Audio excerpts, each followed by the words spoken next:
अस्सलाम वालेकुम जनाब, कैसे हैं आप सब लोग? खैरियत से होंगे। Welcome to my YouTube channel. Pakistan versus West Indies कल बल्कि आज सुबह के टाइम तीसरा और आखिरी और फैसला कुन ओडीआई अपने अख्ताम को पहुंचा। And what a disastrous performance by Pakistan cricket team. No one have even thought that Pakistan will lose to West Indies a match as a first instance. Then they lost a match, second match and the series. And third, and on top of that, they will lose that much badly. यानी इतनी बुरी तरह हारेंगे West Indies जैसी 10th rank team से, जो कि पाकिस्तान का एक बड़ा इम्प्रेसिव रिकॉर्ड था. मुझे यकीन नहीं था कि पाकिस्तान का किसी टीम के ख़िलाफ़ इतना कंसिस्टेंट रिकॉर्ड है. तो 1991 के बाद ये पहला मौका है कि जब पाकिस्तान को वेस्ट इंडीज़ से किसी सीरीज़ में शिकस्त का सामना हुआ है. यानी लास्ट टाइम वेस्ट इंडीज़ ने पाकिस्तान के ख़िलाफ़ 91 में जीती थी सीरीज़. और व्हाट ए बिग मार्जिन, यानी 202 रन्स के बड़े मार्जिन से ये मैच और सीरीज़ अपने नाम की वेस्ट इंडीज़ ने.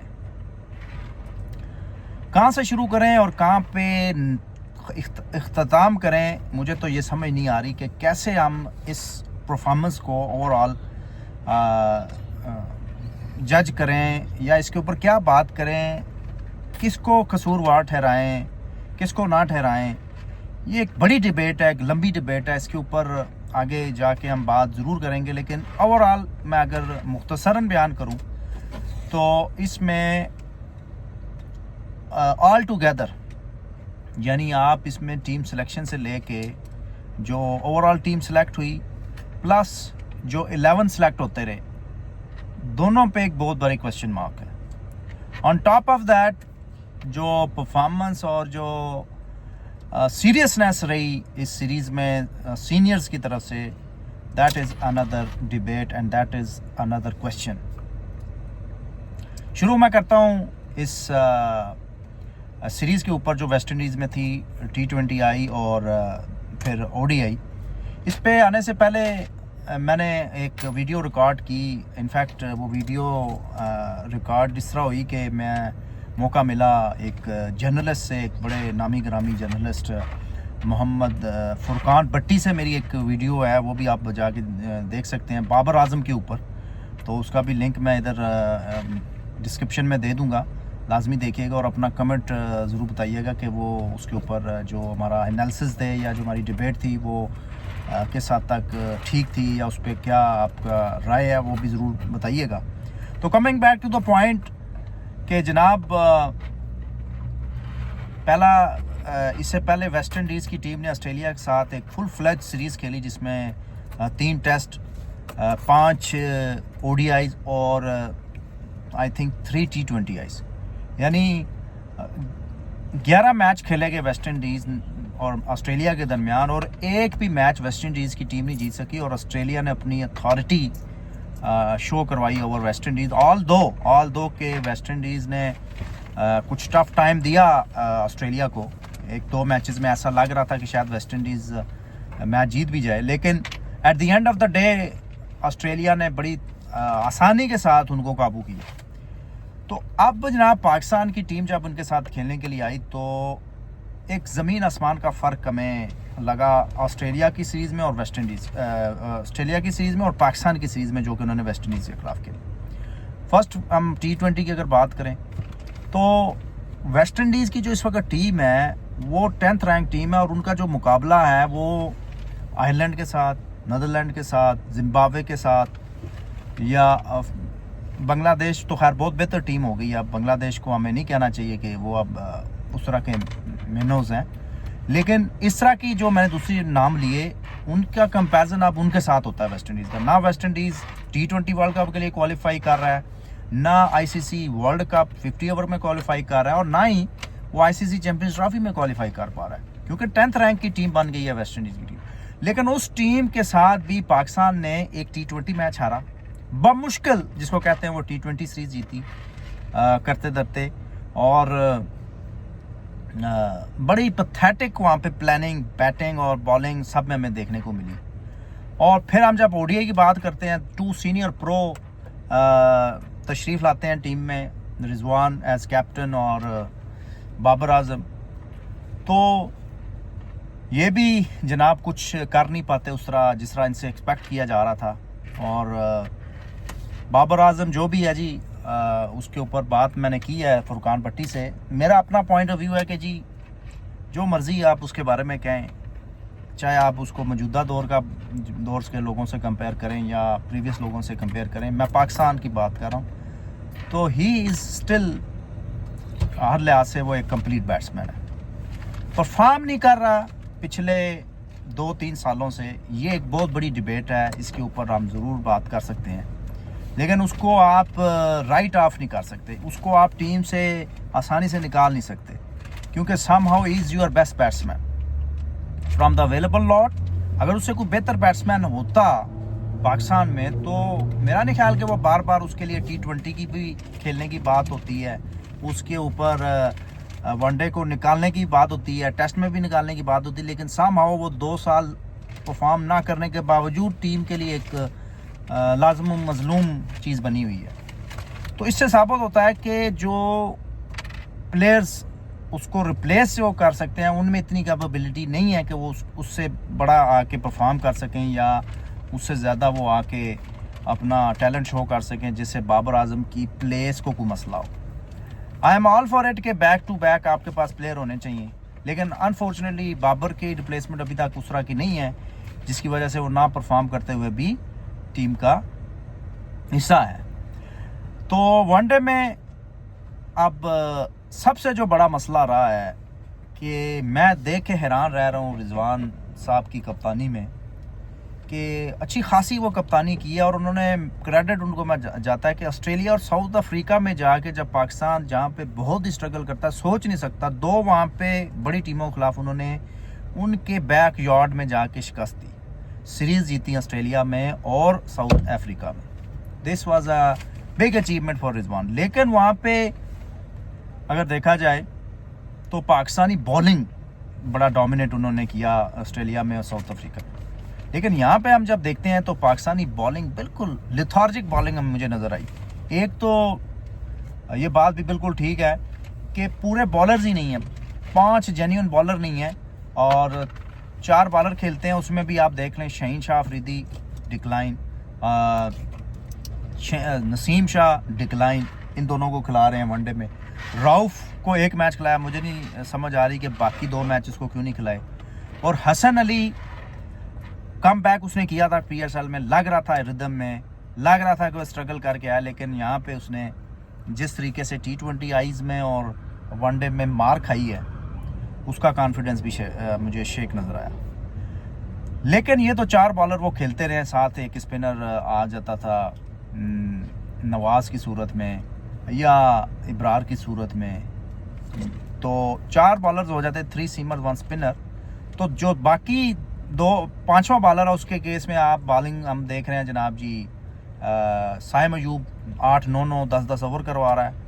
अच्छा जी, उसके बाद अगर आप देखें तो सलमान अली आगा ने ख़ुद तो इतनी बॉलिंग नहीं करवाई, या हुसैन तलत बॉलिंग कर रहे हैं, या एक आध कोई और यंगस्टर्स है जो कि बॉलिंग कर रहे हैं, या आप 6 बॉलर कह लें। अब मेरे जहन से नाम निकल गया कि कौन 6 बॉलिंग करता रहा है। एक तो आपके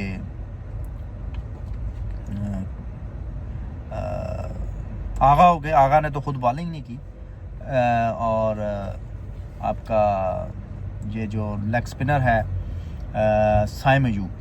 तो अब जब 5वां बॉलर जब आता है मिड ऑफ द इनिंग, तो उस दौरान अगर आपकी अप्रोच सिर्फ ये हो जाए एज कैप्टन कि हमने ओवर पूरे करने हैं, हमने ओवर निकालने हैं, तो फिर आप जब going for the kill instant के साथ नहीं जाते, तो फिर टीमें अगली फिर बैकअप करती हैं, मैच में वापस आती हैं और फिर आपको मैच से दूर ले जाती हैं। अब कल के तीसरे मैच की अगर बात करें, पहले 2 मैचेस तो चलो पाकिस्तान ने पहले मैच में करते धरते 280 का टारगेट चेज़ किया और दूसरे मैच में बारिश हो गई और पाकिस्तान ने बड़े कम स्कोर किए और वेस्ट इंडीज़ ने चेज़ कर दिया। लेकिन जो कल का मैच था, टॉस जीत के उनको बैटिंग देना, ठीक है जी, पहले 2 मैचों में ट्रेंड ऐसा ही था। लेकिन अगर आप हकीकत की नज़र से देखें तो Pakistan is never a good chaser, और ये क्रंच मैच था, डू एंड डाई मैच था। टॉस जीत के आपको रन्स ऑन द बोर्ड करने चाहिए थे। तो मेरे ख्याल में तो ये कोई इतना अच्छा डिसीजन नहीं था इटसेल्फ। लेकिन चले, आपने डिसीजन कर लिया, उसके बाद आपने बॉलिंग शुरू की। आप उनके 27 या 28 ओवर में वेस्ट इंडीज़ की टीम 100 करती है और 2, 3 या 4 उनकी विकटें गिरती हैं। वहाँ से जब इनिंग्स ख़त्म होती है तो वो 294 कर जाते हैं भाई, 294 from 100 odd in 28 hours with 4 wickets gone and ended up the West Indies side on nearly 300। तो अब इससे अंदाज़ा लगाएं कि आखिर में कितनी बुरी बॉलिंग हुई। और नसीम शाह को तो पता नहीं क्या हो गया है, उस बंदे को तो उसके तो नखरे ही नहीं ख़त्म होते और बॉलिंग के ऊपर फोकस नहीं है। 130-35 बमुश्किल वो बॉलिंग करता है। शहीन शाह अफरीदी आखिरी ओवर में आके, चाहे वो T20 हो चाहे वो वनडे हो, फ़र्ज समझ के जो है ना वो रन्स खाता है, फ़र्ज समझ। और नई बॉलिंग से, नई बॉल से अगर उसको कोई सीम एंड स्विंग मिल जाए तो एक अलग बात है, वरना वहाँ के डेथ ओवर्स में तो उससे बिल्कुल भी बॉलिंग नहीं होती, ना ही सेकंड स्पेल में आके वो कोई इम्पैक्ट डालता है। तो पाकिस्तानी बॉलिंग इंतहाई मुश्किल का शिकार है। कोई यानी इसमें आगे गोइंग फॉरवर्ड बड़ी मुश्किल है कि किस तरह आप अपनी इस बैटिंग का मसला तो हल करना ही करना पड़ेगा। बॉलिंग का जो एक सरदर्दी है वो अपनी जगह बहुत एक सीरियस मसला है, एक जेन्युइन प्रॉब्लम। एक तो आपके पास कोई जेन्युइन ऐसा स्पिनर नहीं है जो मैं समझता हूँ कि आपको मिड ऑफ द इनिंग्स विकेटें दिलवाए, और दूसरा दरमियान में कोई ऐसा फास्ट बॉलर भी नहीं है जो आगे ब्रेक थ्रू दे या रन थ्रू करे। तो बॉलिंग के तो बहुत ज़्यादा शदीद मसले हैं। अब अगर हम बैटिंग की तरफ आएँ तो साइम अयूब कैजुअल स्ट्रोक खेल के आउट हुआ। फिर जनाब जी अगर मैं बात करूं दूसरे जो ओपनर अब्दुल्ला शफीक, वो भी बॉग डाउन हो जाते हैं और एकदम उन्होंने जब मारने की कोशिश करते हैं तो उस प्रोसेस में वो भी मोर ऑफन और नॉट वो आउट हो जाते हैं। पीछे आ जाते हैं जी 2 सीनियर प्रो, बाबर और रिजवान। हाय हाय हाय। अब बाबर के ऊपर तो खैर मैंने बात बहुत कही है, आप वो प्रोग्राम भी सुन सकते हैं फुरकान भट्टी के साथ जो एक शॉर्ट वीडियो है, इसके ऊपर आगे भी बात करेंगे बाबर। लेकिन जहाँ तक बात है रिजवान की, तो रिजवान के ऊपर भी मैंने पिछली वीडियो में बात बहुत ज़्यादा डिटेल से की थी कि वो एक तो बहुत ज़्यादा आके ठप्पा लगाना शुरू कर देते हैं, और जब ठप्पा लगाते हैं तो फिर ऐसा ठप्पा लगाना शुरू कर देते हैं कि फिर बहुत ज़्यादा वो बालें जो है ना वो कंज्यूम कर जाते हैं। और फिर आके जब उनको कोई अगली टीम अपोजिशन जब एक अपना सीनियर बॉलर लेके आती है, उस प्रोसेस में जहाँ पे थोड़ा सा उनको और केयरफुल होके और अटेंटिव होके खेलना होता है, वहाँ पे वो अपनी विकेट थ्रो कर देते हैं। और वो जो पीछे आपका लेट मिडल ऑर्डर होता है, वो बिल्कुल भी उनके लिए कोई ऐसी सिचुएशन नहीं होती कि वहाँ पे जाके वो अपनी इनिंग्स को बिल्ड करें, और आके एकदम आके उनके लिए रन रेट को बढ़ाना भी एक चैलेंज होता है। तो इसी प्रोसेस में वो अपनी विकेटें गंवा देते हैं, और at the end of the day Pakistan team जो एक अच्छा टोटल करने की पोजीशन में जा रही होती है, वो कोलैप्स करके एक वेरी लो टोटल पे जो है ना वो आउट हो जाती है। तो रिजवान का एक क्रोनिक इशू चल रहा है, ये डॉट बॉलें खेलने का और फिर एन मौके के ऊपर विकेट दे जाने का। अब कल जिस तरह वो आउट हुए बिल्कुल मिस जज करके, कोई उनका फुटवर्क नहीं था और कोई उनकी बॉडी लैंग्वेज कोई पॉजिटिव नहीं थी कि जिससे आके वो एक पॉजिटिव इंटेंट वो क्रिएट करते।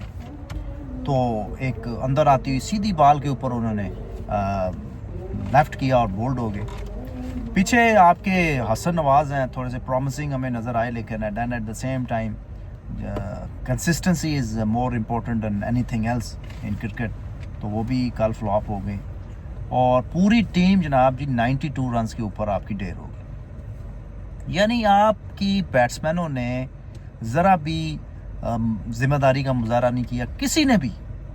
यू कैन नेम इट, ठीक है, बाबर, रिजवान, आगा, ये तीनों मोर रिस्पॉन्सिबल हैं बीइंग सीनियर, स्पेशली मैं अगर रिजवान और बाबर की बात करूं। लेकिन ठीक है यार, वो out of form, out of touch हैं, लेकिन ये दूसरे लड़कों को मुसलसल जिनको चांस मिल रहा है, उनकी भी तो जिम्मेदारी बनती है कि कुछ रिस्पॉन्सिबिलिटी का मुजाहरा करें, कुछ अपनी डिपेंडेंसी शो करें। ठीक है जी। और बाकी जो प्लेयर हैं, नवाज़ हो गया या बाकी जो रेट ऑर्डर या जो आपके बॉलर्स हैं, उन्होंने भी कोई खातर ख्वाह रेजिस्टेंस नहीं दिखाई और 92 रन्स पे पूरी टीम आउट होगी और 202 के बड़े मार्जिन से। वनडे क्रिकेट में 202 का मार्जिन बहुत बड़ा मार्जिन है और एक शर्मिंदगी, बगैरती, और आप कह लें कि जो भी आप कहें कम है मेरे ख्याल से, कि जिस कदर ये बेइज्जत करवाया इन्होंने पाकिस्तान को और पाकिस्तान की टीम को और पाकिस्तान के नाम को, that is very bad, very very bad.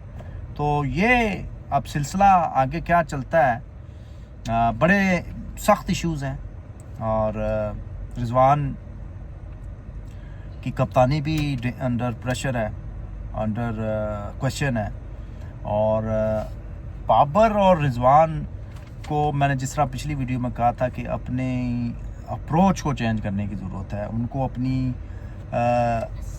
जो मॉडर्न डे की जो रिक्वायरमेंट है उसके मुताबिक अपने आप को डालना पड़ेगा। और जो दूसरे प्लेयर्स हैं उनको सीखना चाहिए और उनको अपने आप को डिपेंडेबल करना चाहिए। और कब तक हम सिर्फ ये बाबर और रिजवान की बात करेंगे, दूसरे प्लेयर्स को भी चिप इन करना चाहिए, आके लीड लेनी चाहिए। तो आप जब इस तरह की लीड लेते हैं तो फिर आप का नाम बनता है और आप टीम के लिए एक डिपेंडेबल या व्हाट यू कॉल इट, आप एक रोल मॉडल बनते हैं। तो ये सारी कहानी है जी इस सीरीज़ की। आगे ट्राई नेशन सीरीज़ आ रही है, T20, फिर एशिया कप है, तो क्रिकेट तो आगे बहुत है, लेकिन पाकिस्तान क्रिकेट टीम इस वक्त सिंक कर रही है क्वाइट बैडली और 2 दर्जाती जो टीयर्स बन रहे हैं। अगर ऐसा हो गया तो फिर तो पाकिस्तान क्रिकेट टीम की जो रईसी कसर है वो भी निकल जाएगी, क्योंकि फिर आप जब कंपेटिटिव क्रिकेट लो रैंक टीमों से खेलेंगे तो आपका लेवल और नीचे गिरेगा। तो वेरी बैड सिचुएशन जी पाकिस्तान क्रिकेट की, और इसके ऊपर बहुत ज़्यादा थिंक टैंक को सोचना पड़ेगा कि किस डायरेक्शन में हमने चीज़ों को लेके जाना है। चेंजेस इतनी जल्दी आप नहीं कर सकते आगे T20 में, ख़ासकर अगर बात करें, आगा और को वही टीम लेके चलनी चाहिए, लेकिन then at the same time अगर उनको कंसिस्टेंट मौका दिया जा रहा है तो देन उनसे जो है अच्छी परफॉर्मेंस की भी तवक्को करनी चाहिए। जहाँ तक रिजवान और बाबर की T20 में वापसी की बात है, इसके ऊपर वीडियो आएगी, लेकिन मेरे ज़ाती राय के मुताबिक it's need to move on. और स्पेशली रिजवान को तो बिल्कुल ही खुदा हाफिज़ कह देना चाहिए T20 में। और बाबर के वाले से भी मेरे ख्याल में बेहतर यही है कि वो उसको भी कहा जाए कि आप वनडे और टेस्ट पे ज़्यादा फोकस करें। तो इसके ऊपर बात करेंगे। वीडियो थोड़ी सी लंबी होगी, उसके लिए माजरत। आप सब लोगों का जो कि हमारी वीडियोस देखते हैं, चैनल पे बने रहते हैं, उन सबका बहुत बहुत शुक्रिया। आपसे रिक्वेस्ट है आखिर में कि चैनल को लाइक, वीडियो को लाइक शेयर करें और चैनल को सब्सक्राइब करें और अपने कीमती आरा यानी कमेंट के ज़रिए अपनी फ़ीडबैक दें कि क्या हम बेहतरी ला सकते हैं वीडियोज़ के अंदर और किस तरह हम अपनी वीडियोज़ को इम्प्रूव कर सकते हैं। ज़रूर मेंशन कीजिएगा। अपना बहुत सारा ख्याल रखिएगा, दुआ में याद रखिएगा। अल्लाह सोने के हवाले।